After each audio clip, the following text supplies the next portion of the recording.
সমূহ অনেক দিয়ে বলা হয়েছে। কি বোঝা যাইতেছে? আমরা যে মুমিন হয়ে গেলে আমার ভিতরে জুলুমাত নাই তা কিন্তু কোরআনের ভাষ্য না। মুমিন হওয়ার পরেও আমাদের ভিতরে অন্ধকার রয়ে গেছে।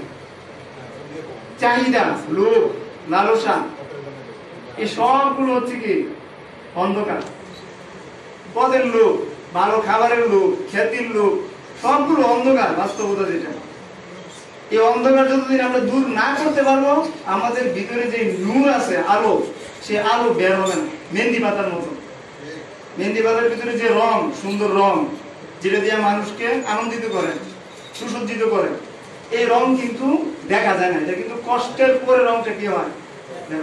মেহেন্দি পাতা যখন নিজের মিটাইয়া দেন, নিজের তার অস্তিত্ব যখন শেষ করে দেন, তখনই কিন্তু মেহেন্দির রংটা বেড়ে আরেকজনকে কি করে, আলো সজ্জিত করে। নিজেকে না মিটাইলে সে আলো কখনোই বের হবে না।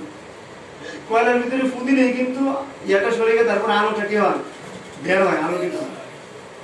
তো আবার দেখেন, বীজটা যদি সে অহংকার দেখায়, বলে যে আমি আমার ব্যক্তিত্ব মিটাতে পারবো না, আমি তাহলে কিন্তু এই বীজটা কখনোই গাছ হইতে পারবো না। যে গাছ থেকে হাজারো মানুষ কি পাইতেছে, উপকার পায়, ফল খাইতেছে। কিন্তু বীজটা যদি তার নিজের ব্যক্তিত্বকে মিটাইয়া দেয়, আমি কিচ্ছু না, তখনই কিন্তু তার উপরে পানি পড়ে তারপর সে কি হবে, বিশাল বড় বৃক্ষে রূপান্তরিত, এবং ওই বৃক্ষের ফল সবাই খাবে। এই জিনিসটা আমরা বুঝি না, এটাই সত্য কথা। মূলত যে নিজেকে মিটাইতে পারে সেই বড় হইতে পারে। মেহেন্দি পাতা যখন নিজের অস্তিত্বকে মিটাইয়া দিছে, তখনই সে রং দিছে। বীজটা যখন নিজের অস্তিত্বকে মিটাইয়া দিছে, তখনই সে বৃক্ষ হইছে।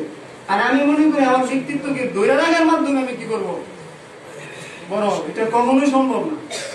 আল্লাহু ওয়ালিয়ুল্লাযীনা আমানু ইখরিজুহুম মিনাজ যুলুমাতি ইলান নূর।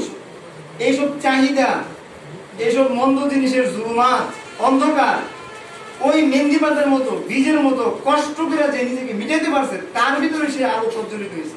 সে নিজেও জ্বলছে, তার আশেপাশে যারা আছে সবাইকে প্রজ্বলিত হয়েছে। আমি নিজেই অন্ধকার, তো আরেকজনকে কি আলোকিত করবো? ঠিক আছে, এই আয়াতটা দিয়ে আমি আমার বক্তব্য শেষ করলাম। সবাইকে আবারও মোবারকবাদ এবং অভিনন্দন জানাই।